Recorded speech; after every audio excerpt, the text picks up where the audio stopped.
Hello, everyone. I'm Vince Poor, and I'm the third member of this tutorial team. As Yonina said at the beginning, there are really two parts to the connection between machine learning and wireless communications. One is using machine learning to optimize wireless communication networks. And this is the aspect that Yonina and Nir have been talking about so far. The other side of the coin is the use of wireless communication networks as platforms for machine learning. And that's what this third part of the tutorial is about, and what the remaining part of the tutorial is going to be addressing. So I'm going to talk about basically two things in this context. One is so-called federated learning, which I'll explain a bit more in a minute. And the other is decentralized learning, which I'll also talk about later. I'm going to share this part of the presentation with Nir. So the way it's going to go is I'll first talk about some basic things about federated learning.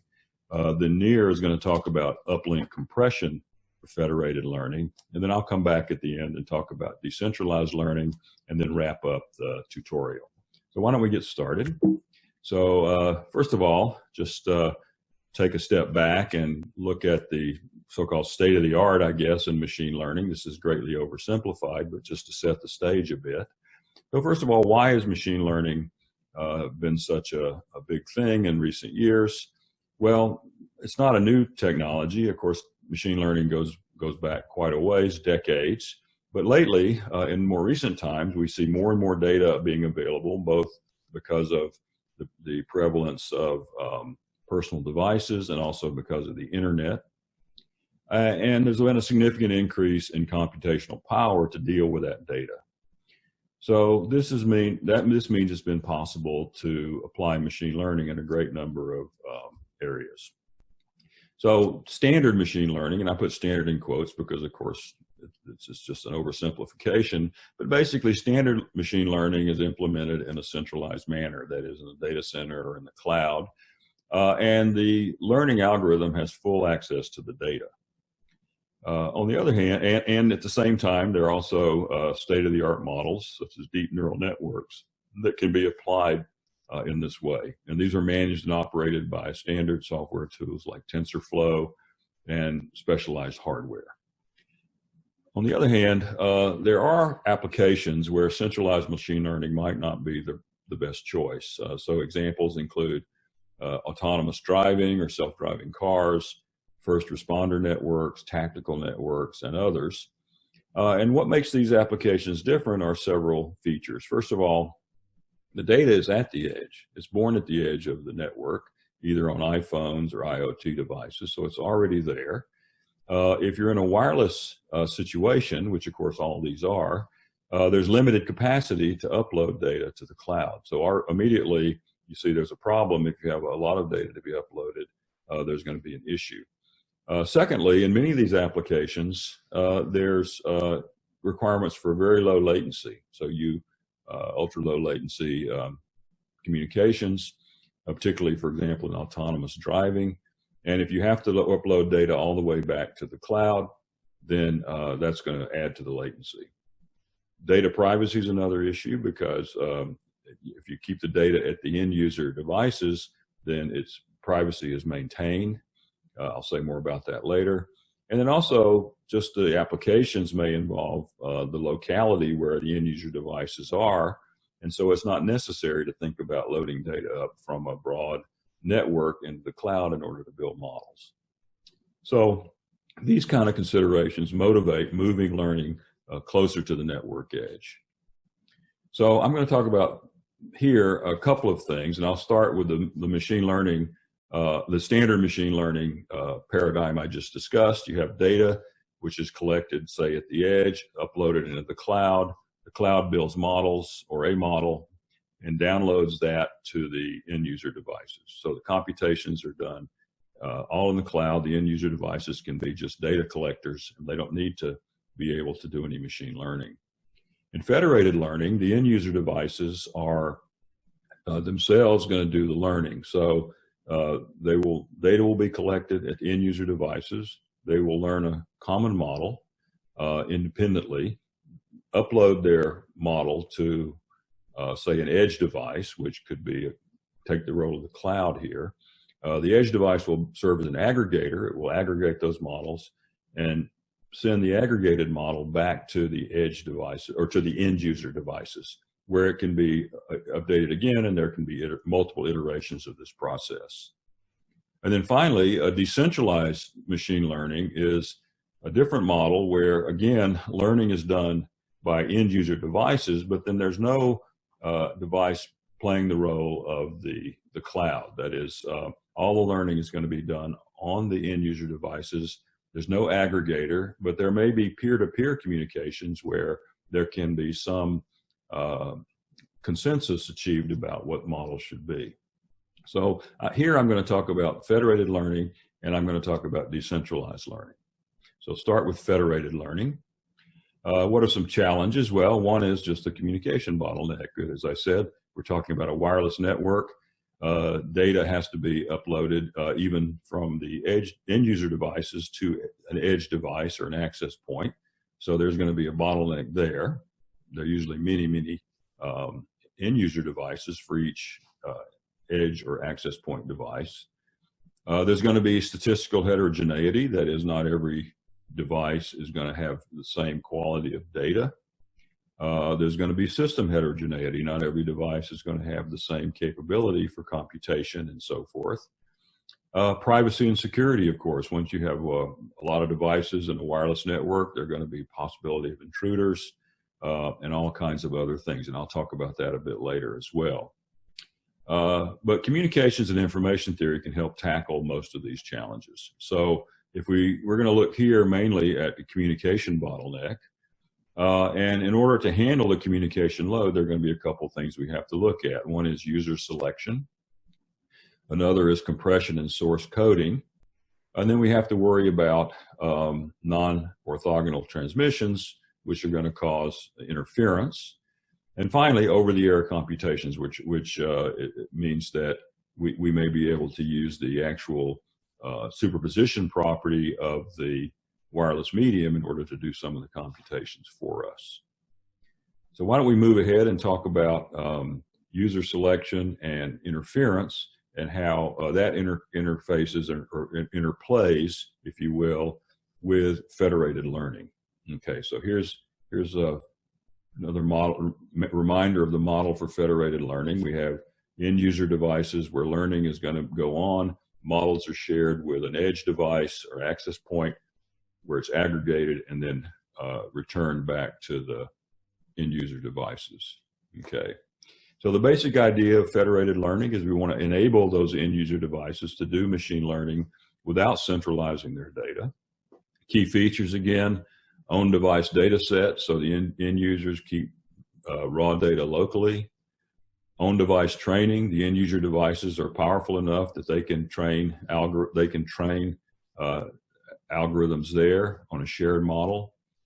Federated computation, they're going to send, the end user devices are going to send their models up to an aggregator, access point, if you will, or edge device, which is going to collect trained weights. So if we think about a neural network, for example, those are going to be aggregated in some way, perhaps averaged.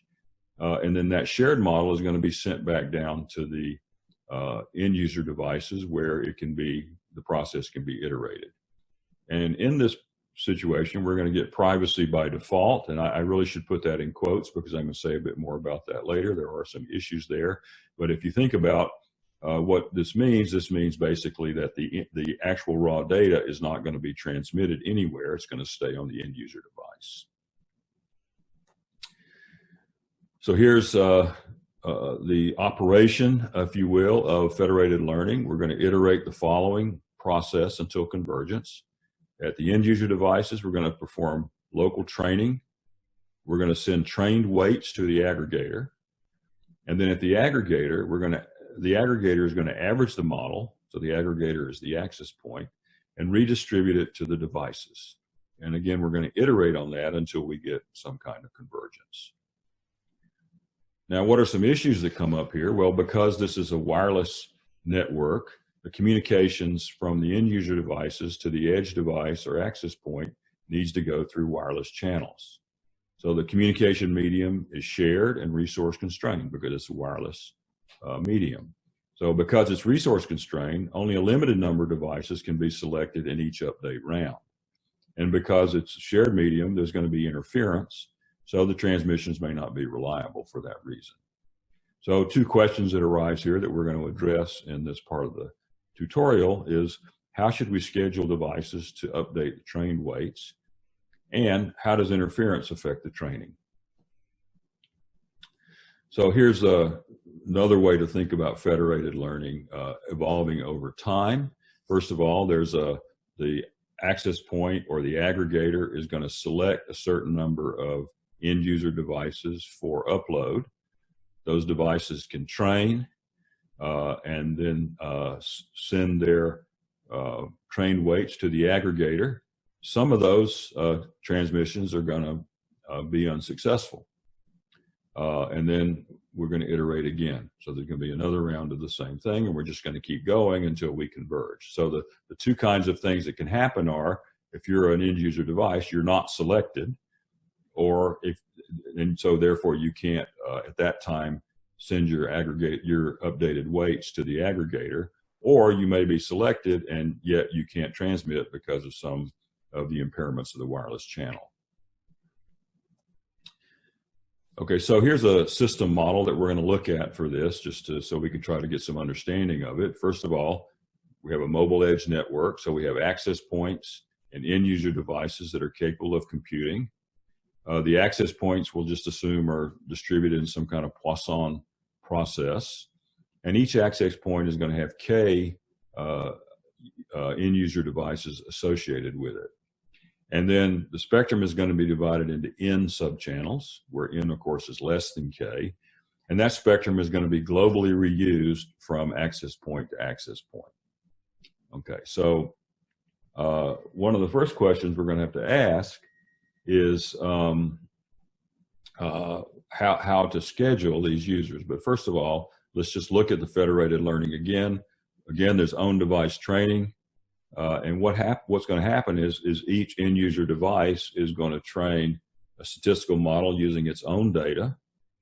The end user devices are going to download a shared model from their access point and perform local computing. Then each access point is going to select N of its K end user devices to update the trained parameters at a given iteration. And then each access point is going to update its model and redistribute it to its end user devices. So this is going to be going on in multiple cells with multiple access points. So now the first question we might ask is, how can we schedule the access points to schedule the end user devices to upload their data on each round?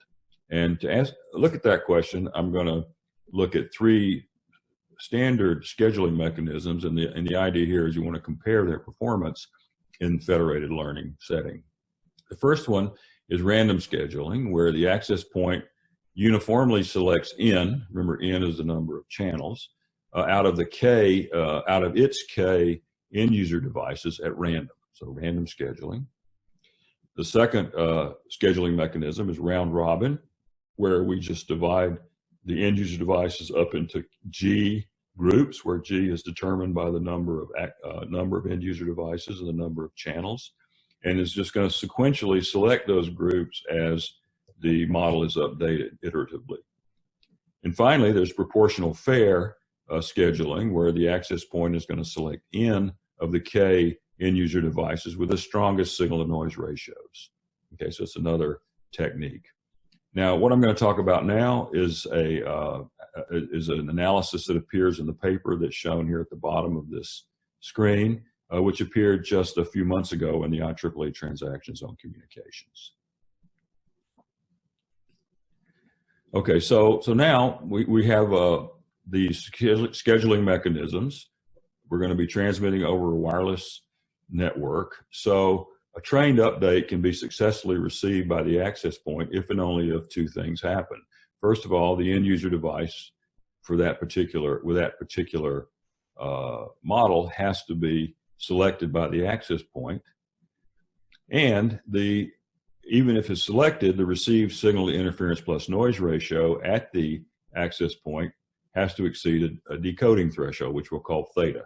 So theta is a parameter of this model, which will come up later.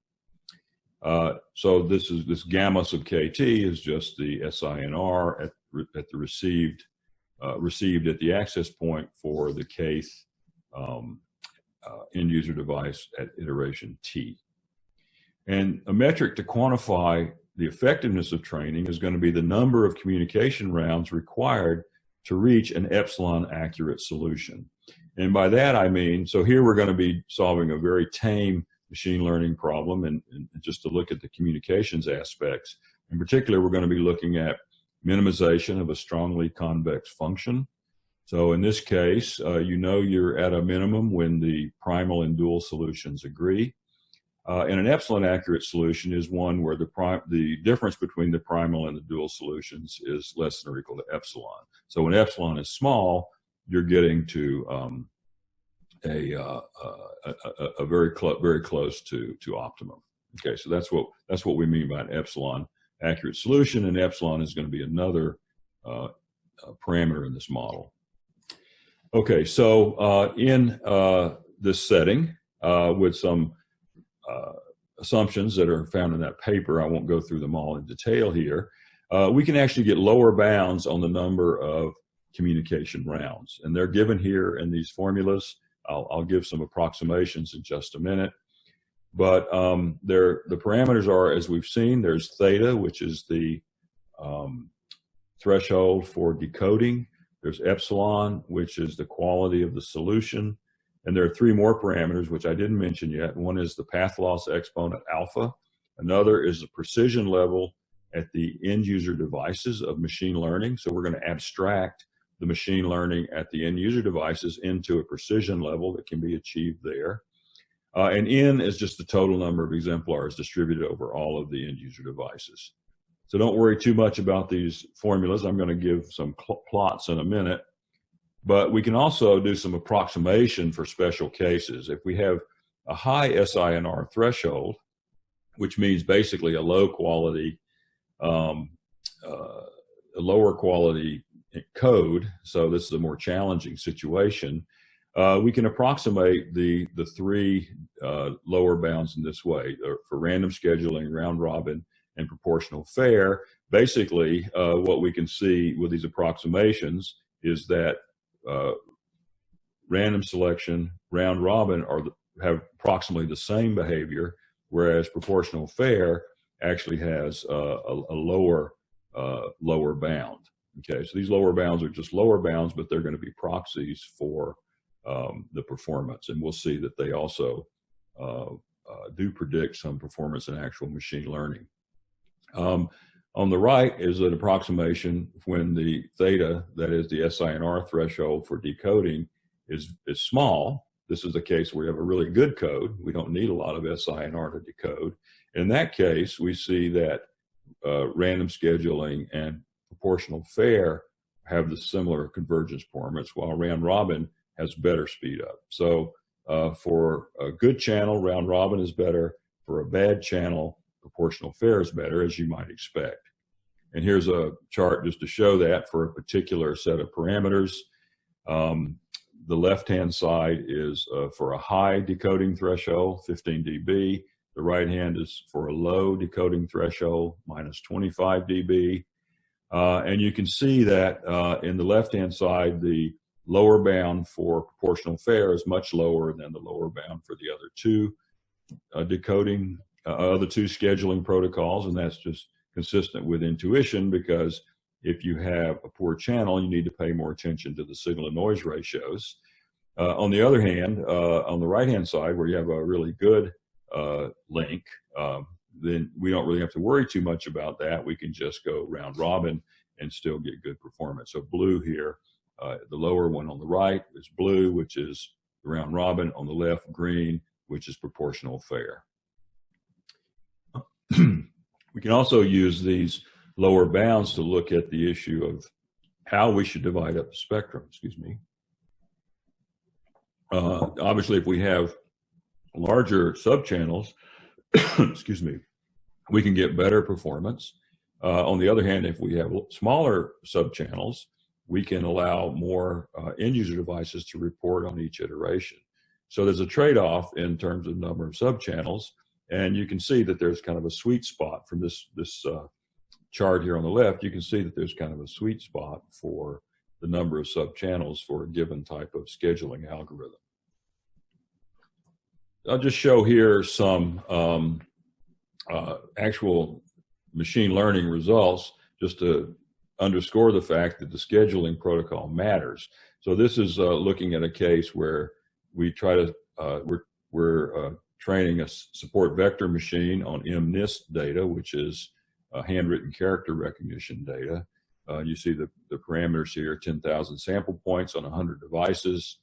And at each time, we're going to be able to select 20 for aggregating. On the left, we're showing loss, which is, I think, mean squared error. On the right, we're showing accuracy, which is % correct. And you can see that in this case, round robin, this is a case of a low decoding threshold. I don't think we put it here. But you can see that on the left, round robin does indeed perform much better than random scheduling. Many fewer rounds are needed to get down to low loss and also up to high % correct. So the scheduling matters. It matters theoretically, and it also matters in real machine learning application. So a question we might ask is, can we optimize scheduling? And the answer is yes, we can, at least in terms of one metric. And the metric that makes a lot of sense here is the age of information metric, which has been developed for looking at situations where the timeliness of information is an important factor in addition to the quality of the or fidelity of the information that we receive. So here we can think about age of information as being defined in the following way. For a given end-user device or device I, during each communication round, if the device is selected, the age of its information drops to 0. Otherwise, the age of information increases by 1. So we have an indicator, a selection indicator. So SI of T is 1 if the ith device is selected in the tth round to be up to upload, and it's 0 otherwise. So if S goes to 1, the age goes to 0. If S is 0, the age just iterates by 1. So we can set up a problem where we can look at this optimization problem.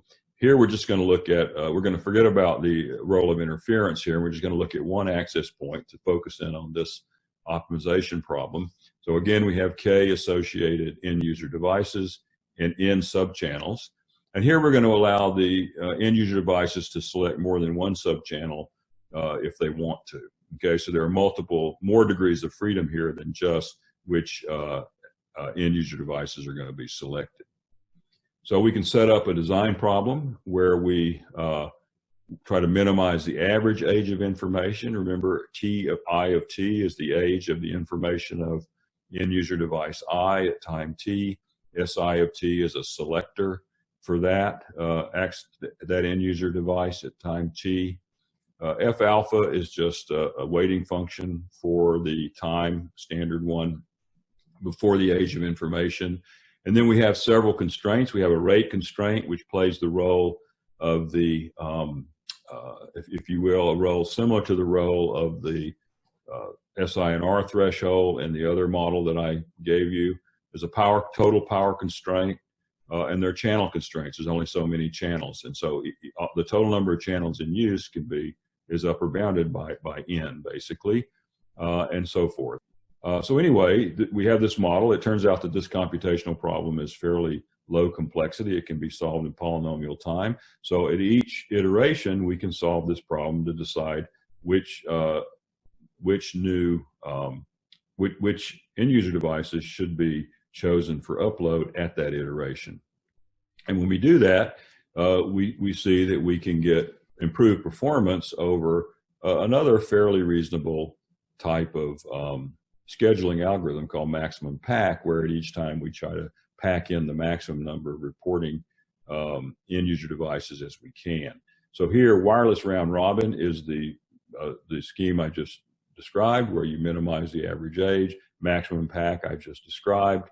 On the left, this is a case with high rate threshold. On the left, we see loss. Again, wireless round robin is much better than maximum pack. And on the right, we see percent correct. And again, with the same thing. This is the same problem we looked at before, where we're training a support vector machine on MNIST data. We can also look at low rate threshold, and we see very similar things. Loss is better for wireless round robin, and percent correct is better for wireless round robin as well. Okay, so I'm going to come back in a minute. I'm going to turn this over to Nir now to talk about uplink compression for federated learning, and then I'm going to come back later and talk about decentralized learning. So I'll be back.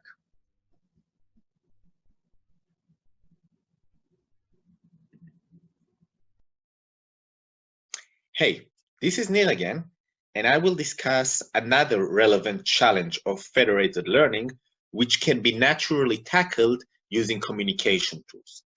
Now, this challenge stems from the fact that in wireless communications, and particularly in cellular communications, the upload link is typically notably more limited in terms of throughput compared to a downlink counterpart. Consequently, if in federated learning, the users are required to convey large volume of model updates repeatedly to the server, they must compress it before doing that. Now, this problem has not been overlooked in the federated learning literature, and there are two main approaches to compress the model updates before conveying over the uplink channel. The first family of method can be modeled as sparsifications.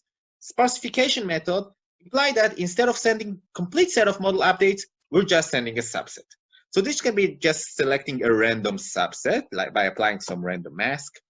It can be a subsampling of some random rotation of the model updates, and this allows at some level to convey a portion of all the model updates while carrying out subsampling. This can also be carried out by simply taking the most dominant gradient, which is what's called top K compression. Alternatively, the other family of approaches is based on probabilistic scalar quantization. Probabilistic scalar quantization means that we're taking the model updates and we're adding noise to each one of those updates, where the noise specifically depends on the scheme we're using, and then we're quantizing each one of those model updates. And it can be using ternary quantization. It can be based on uniform quantization, which is what's called QSGD, which is arguably the leading approach for probabilistic scalar quantization in federated learning. And it can also be non-uniform quantization, which is the recently proposed natural quantization for federated learning. Now, all of these approaches aim on representing the model updates using a limited number of bits, where the presence of noise, in fact, facilitates convergence of federated learning despite the distortion induced by quantization. Now, in order to tackle this problem from communication perspective, we need to understand what is the right thing to do for such a problem based on knowledge in quantization theory, in source coding, and in information theory. To that aim, let us understand what are the requirements for uplink compression in federated learning. Now, first, obviously, what we want to do, we want to minimize the distortion induced by quantization. Now, quantization theory tells us that in order to reduce the distortion, we need to use vector quantizers. Namely, we need to take a set of samples, do some partition of the hyperspace into discrete, distinct set, and assign a digital value to each one of those sets. Now, the vector quantization is typically dependent on the distribution of the quantized value. Namely, the partition here depends on the distribution of the model updates. But in federated learning, we also cannot assume prior knowledge on the distribution of the model updates, particularly in statistical heterogenic setups. Now, this motivates the usage of universal quantization schemes. Namely, the partition here has to be fixed, cannot be dependent on the distribution of what we're quantizing. Furthermore, there's another thing we can exploit here, the federated learning setup, and this is the fact that the server and the users repeatedly communicate with one another. Therefore, the server can share a seed with the users, allowing to utilize a source of common randomness. This is actually what's exploited in schemes based on random sparsification. They are based on the fact that even though the sparsification is random, the server knows which indexes were selected. Now, based on these three properties, we can understand what one would do for such a scheme when looking at it from a quantization theory perspective. And this is what we call universal vector quantization for federated learning. And it's based on the scheme proposed by Zamir and Feder back in the 90s of randomized lattices. To understand how randomized lattices work, this will be the partition of the two-dimensional space into cells. Note that the cells here are fixed, and each cell has its centroid, which is a digital representation. And it does not depend on the distribution of what we're quantizing. So let us assume that the model update now we're trying to convey is a vector which lies somewhere here. What randomized lattices do, we first draw around this quantity we're trying to quantize, we draw a cell around it, and we randomize a dither signal, which can be treated as noise, somewhere in that cell, such that the resulting value is moves from the point of the model update to this point. Then we quantize it, namely we assign it to its closest lattice point, to its centroid, and this is the value which is conveyed over the uplink channel. This is a discrete value, so it can be represented using a finite number of bits. Then, on the server side, we're exploiting the fact that there's a source of common randomness, such that the server can know the dither signal to subtract it. And then what we get is a scheme called subtractive vector quantization based on randomized lattices, and it has great statistical properties. For example, for once, it achieves guaranteed low distortion, namely the distortion achievable using this scheme is within a bounded gap from the optimal distortion dictated by ray distortion theory. Furthermore, the distortion induced by quantization here actually is statistically equivalent to additive noise, which does not depend on what we're quantizing, implying that the fact that the model updates are afterwards averaged by federated averaging inherently mitigates the quantization error. And this can actually be proven analytically. For example, if these are the weights at a given time instance, t plus tau, and these are the desired weights which one would have received in conventional federated averaging without any quantization, we can actually bound the distance by a term which depends on the squared step size, and this sum here, in which recall that those alpha k's are the weighted averaging coefficients of federated averaging, which implies that if we're just doing averaging, namely if these are just 1 over k, then this term here decays as 1 over the number of users. Namely, the more users we have, the less quantization error is induced by this scheme. Furthermore, we also know that in federated learning, the step size typically decays with time. And actually, for statistical heterogenic setups, it is essential for the step size to decay on time. So this implies that this bound here also decays in time when it in federated learning setups. So the distortion, namely the gap between the weights we are recovered by the server and the desired weight recovered by the server, it can be actually mitigated. It actually grows smaller with the number of users and with the step size as federated learning progresses.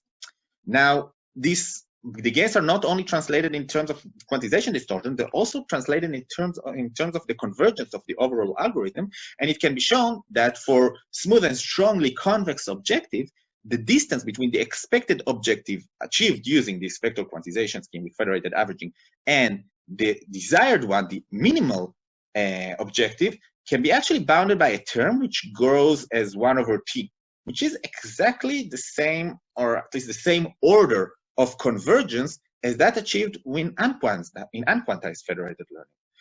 Now, these theoretical gains of this approach are also translated into are also observed numerically. And here we consider two scenarios. One is when we're training a single hidden layer network over MNIST data, and here we're training a convolutional neural network over CFAR data. And for both cases, we see that the black curve, which denotes the convergence, the accuracy versus the number of iteration when utilizing vector quantization, when utilizing universal vector quantization compared to utilizing QSGD, for both cases, we see that it both converges faster and converges to a more accurate model. And this also when you don't use vector quantizers, when you use scalar quantizers, but you utilize this approach in which the server also subtracts the dither, So the gain here is twofold. One source of the gain stems from the usage of subtractive dithering, the fact that the server can subtract the noise added prior to quantization. And the second gain, the more dominant one, stems from the usage of vector quantizers. And this is universal, and it's applicable here for those non-synthetic data sets in which are very hard to model using statistical tools. Now, these numerical studies and the corresponding analytical study demonstrate one example of a challenge existing in federated learning, which can be tackled efficiently using tools from communication and information theory. Hello, this is Vince again. Now I'm going to talk about another way of using a wireless network as a platform for machine learning, namely decentralized learning. And you may remember from what I said earlier that in decentralized learning, we don't have any kind of access point or other aggregator in the machine learning algorithm. The learning is going on only on end-user devices, but they may be sharing information with one another in a peer-to-peer fashion to help the learning. And that's what I'm going to talk about now. So just a way to motivate this, we might think about Internet of Things kind of applications, which of course are ubiquitous into types of applications that where they might arise. But some of the salient characteristics of the Internet of Things are, first of all, massive connectivity. We're interested in high energy efficiency, which means we may not want to transmit very far over network in terms of network distance, low complexity terminals, light infrastructure, and so forth. So this is, for example, we may not have an access point per se that we can transmit all data through, and so forth. So some of these characteristics of IoT are ones that might motivate the kind of decentralized learning that I'm going to talk about here now. So to talk about decentralized machine learning, first of all, I want to back up and look at a general model for distributed learning. This model involves looking at learning in terms of a bipartite graph. And one part of the graph consists of training examples or exemplars. So a training example is basically, if we think about we're trying to train a model, we have input to the model X and output of the model Y, and we have examples of those inputs and outputs, and we'd like to do something to train the model that maps X into Y. So that's basically the machine learning problem that we're trying to address. So we have a training database of N samples, and this is one part of the graph. And then we also have learning agents. So they could be smart sensors, for example, or they could be access points in a general model, or anything in the cloud. And we have M of those. So this is a model that, and then there's connectivity between the two layers of the bipartite graph. So a learning agent is connected to a training datum if that learning agent has access to that training datum. So this describes the learning agents and the data and which agents have access to which data. So there's some specialized cases of this. Centralized learning is one special case. So you have one learning agent and it's connected to all the data. So that's centralized learning. Federated learning is another example where you have a small number of learning agents connected to a large training database. So the training database would correspond, say, to the end user devices. And then the learning agents are or access points are connected to their own devices in their own cell. Or you can think about decentralized learning, where there are the same number of learning agents as there are training data. And in fact, the learning agents are the data collectors themselves. And that's what we're going to talk about here. So in that case, M equals N. So now one natural way to do learning when you have this bipartite graph model is to think about local learning. So you have learning agents connected to data. So each learning agent has some data points and it can simply learn a model from those data points. So for example, if we think about kernel regression, kernel learning, we can think about trying to learn a model, a function f that maps X to Y. And we can do that individually from learning agent to learning agent using whatever data is available to each learning agent. And that's called local learning, basically. So that's a very simple and obvious way to try to take advantage of this model. On the other hand, it turns out that local learning is locally coherent. And what that means is the following. If two learning agents share a training datum, but not exactly the same group of training data, they're going to learn different values of the mapping F that maps X's to Y's.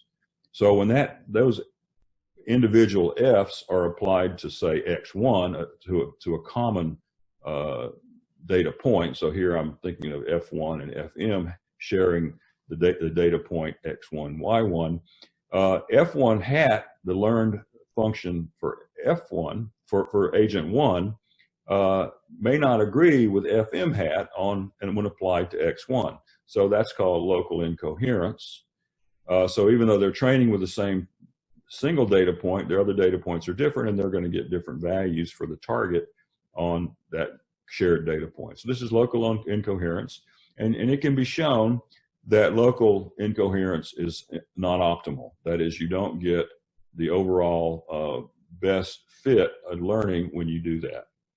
So the nice thing about local learning is that it requires only local communication, but it leads to local coherence, which is undesirable. So we might ask the question is whether agents can collaborate to gain coherence while retaining the efficiency of locality. And the answer is yes. And the answer comes through this paper, which is actually more than a decade old now, which appeared in the Transactions on Information Theory in 2009. And let me just explain that briefly. So we can look at a collaborative algorithm where we do maintain locality, but we have a way of getting around incoherence.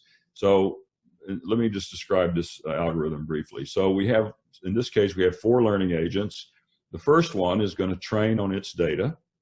And then when it's done training, rather than just moving on to the next agent, the estimated targets are from learner 1 are going to be written into the training database, overriding the actual targets. So F1T of X1, which is the estimated target for training data 1, is going to be written at time iteration T from learner 1, is going to be written over Y1.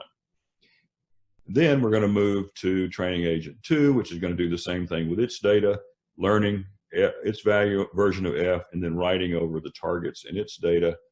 And we're going to iterate around and around until we get to convergence, okay? And it turns out that by doing this, we get global convergence to coherent relaxation of the globally optimal solution, that is the centralized solution to this machine learning problem. And you can prove that by using alternating projection, so it's not even that hard to prove, actually.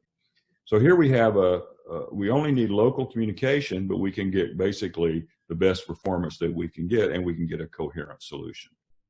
But we can just look at an example of this. Here's a case where we have 50 sensors lined up along a line between -1 and 1, just randomly deployed.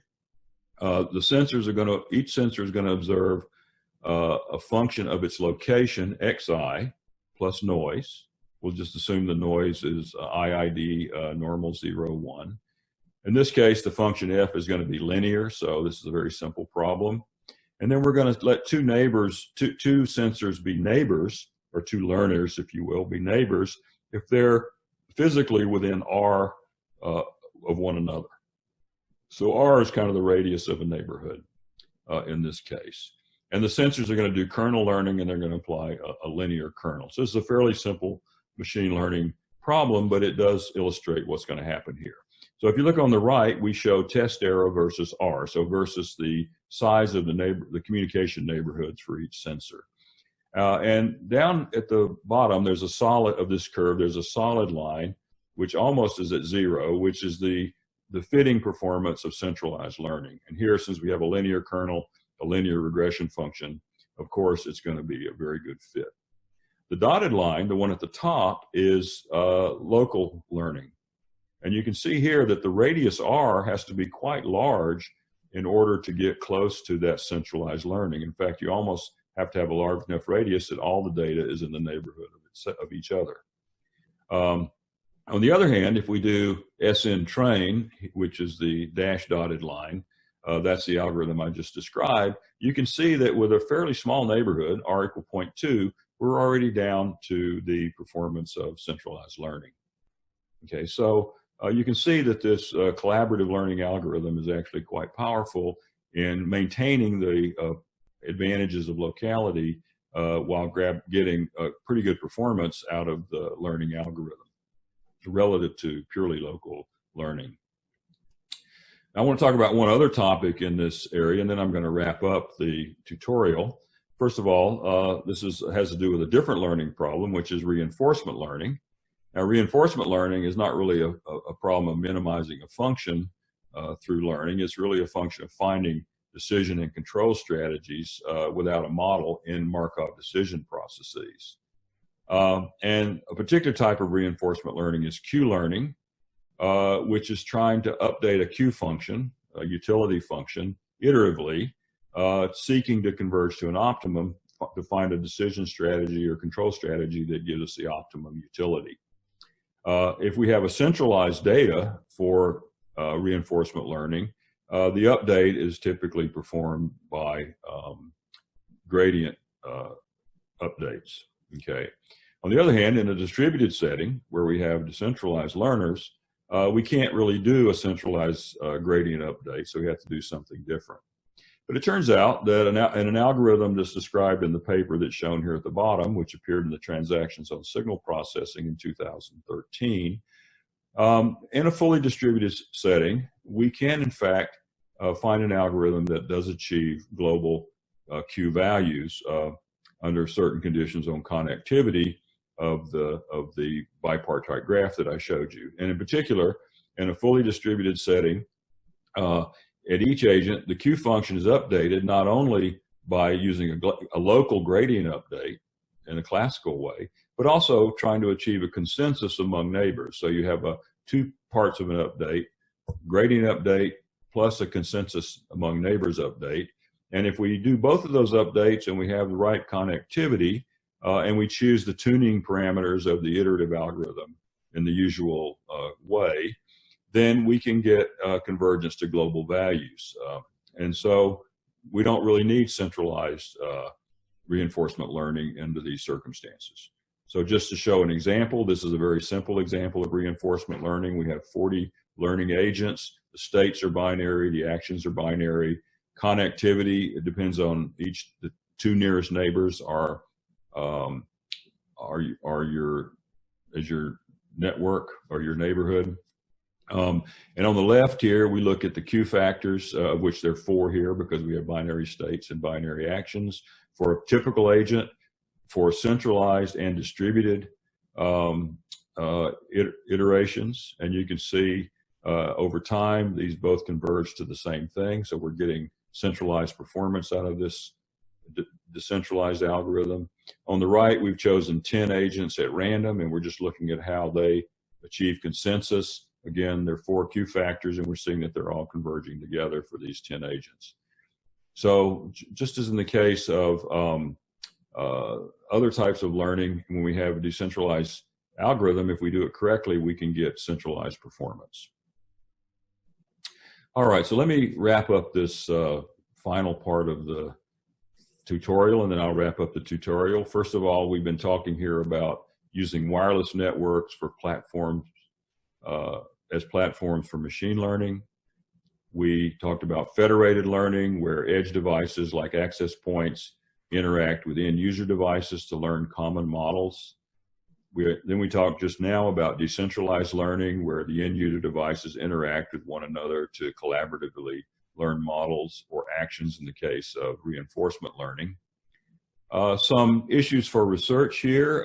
First of all, we haven't really talked much about the fact that resources on end user devices are limited. That is, there's limited computational power, limited energy storage, and so forth ability particularly on sensors, but even on smartphones. So there are fundamental trade-offs between things, like if you're using a neural network, how many layers, how many neurons per layer, how much energy are you willing to devote to learning, what accuracy do you need, and so forth. These are all things that deserve exploration. Communications efficiency, we already talked about that. The fact that we can do uplink compression is one way of achieving efficiency. Another way of achieving efficiency is to do distributed source coding, recognizing that data may be correlated from end-user device to end-user device. Also, we have limited data at the edge, so local data is sparse, training sets are small. We don't really have big data here. This is not a big data type problem that we're talking about when we're learning on the end-user devices. So it may be useful to incorporate domain or physical knowledge into the learner. An example of a technique we might use there is deep unfolding, where we can, which is a general mechanism for incorporating knowledge into iterative algorithms. And finally, I'll just mention security. Again, this is a wireless network we're talking about. There's possible malicious end-user devices. There can be adversarial training examples injected into the system. So there are issues here that need to be considered, and people are looking at these kind of problems. I didn't write it here, but privacy is another issue. You know, we get privacy by default, at least we think we do in these algorithms, but it is true that you can make inferences about the end data from the output of machine learning algorithms. So there's still some things to worry about in terms of privacy as well. And then finally, let's wrap up the tutorial. So what have we talked about? We've talked about two very exciting growing areas of technology, machine learning and wireless communications. Neither of these is really a new technology. They're decades old, but they've come to be they've evolved very rapidly over these decades, and now they're quite sophisticated. There's also a lot of interactions between the two, as we've seen in this tutorial. We can use knowledge from one to contribute to the other, and that's what this tutorial has been about. There's just a multitude of new research directions, and we've barely touched on them here in this tutorial. So, of course, we're open to ideas, questions, and insights from you. We hope you enjoyed the tutorial, and we thank you for your attention.